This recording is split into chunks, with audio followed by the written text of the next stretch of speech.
Israel Defense Forces. They have received the green light to launch a ground invasion of the Gaza Strip. Now, this is after Israel has been pounding Gaza with airstrikes. According to the Gaza Health Ministry, nearly 4,000 Palestinians have been killed and more than 12,000 wounded now. Here with us to explain, Eylon Levy. He's an Israeli government spokesperson. Eylon, thank you so much for joining us. What are you anticipating in terms of strategy regarding Israel's ground invasion now in Gaza? Thank you for having me on the show. Israel has one goal: victory over Hamas. You know, I think many people in the international news perhaps think the story has moved on from the massacre that we saw on October 7th, but Israel is a country that is still mourning and not only identifying the dead, but actually collecting the dead. The situation at the moment is we have over 1,400 people who were murdered in that brutal massacre. There are 203 hostages inside the Gaza Strip. We have between 100 and 200 people who are missing, and we don't know whether they were abducted or whether they were literally turned to ash, because the Hamas terrorists who perpetrated that ISIS massacre literally cremated people while they were still alive. So Israel is a country that is now preparing to destroy Hamas. That is the objective of our campaign, the war that Hamas has forced us into, the war that we are now going to fight to totally destroy the terror infrastructure of the Hamas terror group in the Gaza Strip. That ground operation has not begun. We will act at a time and place of our choosing. We're not shooting from the hip. We're going to act judiciously in order to secure this goal. But that's the situation in Israel tonight, a country 2 weeks on from the massacre, still mourning, still in pain, still identifying the victims, but united around that goal: victory, total victory against Hamas. Oh, the brutality Hamas has shown has just been absolutely horrific.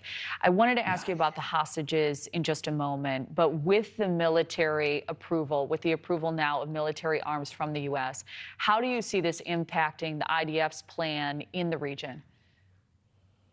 Israel really is gratified by the unprecedented international support that we've seen coming from all around the world. I think as countries really realize that Israel not only has a right to defend itself against this brutal terrorism from the October 7th massacre, but also a duty to defend itself. And really, the statement that we heard from the President of the United States saying he'll make sure that Israel has everything it needs so that it can complete this job tells us just how deeply the United States understands the existential necessity of destroying Hamas, that this isn't a campaign just to deter this terrorist group. We can no longer live beside this ISIS-style terrorist group. And for us, it's very important to know that we have the backing of the world's preeminent superpower, our greatest friend, our greatest ally, the United States, because the battle ahead is going to be difficult. It's going to be long. It's going to be hard. We're going to face significant opposition, but we have no choice now. And it's important for us to know that the international community is around us and understands that existential necessity of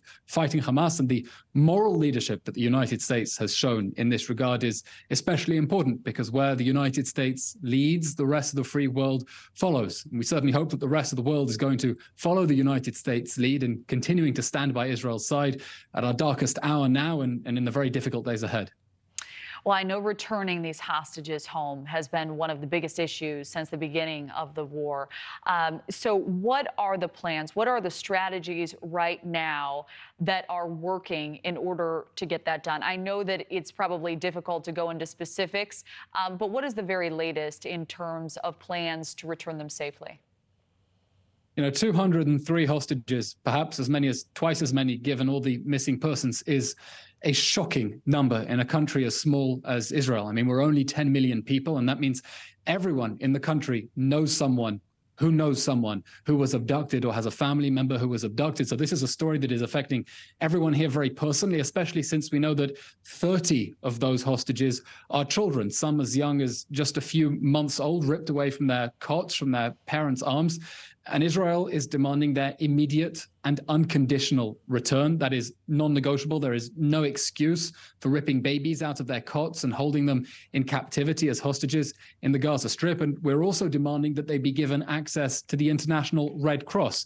That's also non-negotiable, as the basic basic point of humanity is that the International Red Cross must have access to our hostages, to inspect them, to check them, to give them adequate medical treatment, to update their loved ones who are sick with worry 2 weeks on about their condition. So we're demanding their immediate and unconditional return. We will do whatever is necessary to bring them home. And in the meanwhile, we're also demanding that the world rally around this demand that they be given basic humanitarian mercy of access to the Red Cross. Thank you for watching. Go to newsnationnow.com to find NewsNation on your television provider. And don't forget to click the red subscribe button below to get more of NewsNation's fact-driven, unbiased coverage.